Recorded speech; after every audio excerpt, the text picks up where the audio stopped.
Hey everyone, Dr. Butler here. Did you know that menopause belly is a real thing? Unfortunately, there is limited research on this condition. Meno or menopause belly is the increase in redistribution of fat around the abdomen. Unlike other types of fat gain, the hormonal shifts during menopause specifically promote accumulation of varicose fat, a deep abdominal fat associated with elevated health risks. Clinically termed central obesity, this condition presents a diagnostic challenge because obesity is typically classified by using our body mass index, BMI, which fails to account for fat distribution or body shape. As a result, women with normal BMI may still face increased mortality risk due to excessive abdominal fat. Sadly, women with normal BMI are often overlooked or dismissed in clinical guidelines. So what exactly is menopause belly and how is it caused?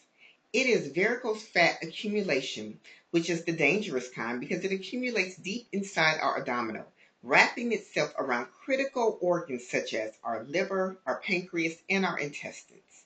Now, before menopause, higher estrogen levels tend to direct fat storage to our hip and our thighs.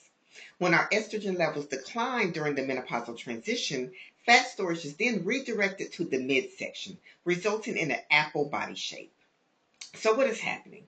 As our estrogen levels decline during menopause, the enzymes that promote fat storage become active in our abdominal fat cells, which leads to increased belly fat even without changes to our diet or our activity. As these fat cells enlarge, they become metabolically stressed and sends a distress signal that attracts the immune cells. This triggers a cycle of chronic inflammation which disrupts insulin signaling, fostering insulin resistance, which accelerates further fat accumulation. Excessive varicose fat weakens our metabolic protection and promotes glucose intolerance. Glucose intolerance refers to the body's decreased ability to effectively process glucose, which is a type of sugar. This is a metabolic condition where our blood sugar rises higher after normal eating, but not high enough to be classified as diabetes. Now, remember last week I talked about muscle loss. During the menopause stages, we lose muscle at a faster rate because of decline of estrogen. Well, when we have muscle loss, our resting metabolism rate is lowered, which means we're burning calories at a slower rate, which means we're creating fat mass at a faster rate. Side note, if you're in San Antonio and would like to have your resting metabolism rate checked, stop by my gym and see me. I have a machine that will calculate your muscle mass, your body fat mass, and your resting metabolism rate. Lastly, sleep disturbances we have due to low estrogen level elevates our cortisol levels, which is a hormone that is caused by stress that promotes abdominal fat storage. Then we have our poor sleeping habits because of the decreased estrogen level, which alters our hunger hormones, which increase our cravings and our fat accumulation. This is a bit much. So there are some things we can do to counteract this mess. Number one, resistance training. Resistance training, resistance training. Why? Well, because it helps build muscle, which is then going to boost our metabolism and it's going to improve our insulin sensitivity, which helps reduce abdominal fat. Next, we have to eat a balanced diet. A balanced diet is which focus on whole foods, so not processed foods, whole foods, adequate protein, and anti-inflammatory choices, which will support our fat loss and our hormonal balance.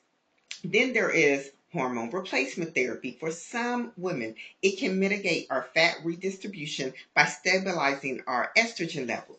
But hormone replacement therapy is not suitable for everyone. So then we need to make sure we manage our stress and our sleep. I know it is easier said than done, but these are things that have to be done.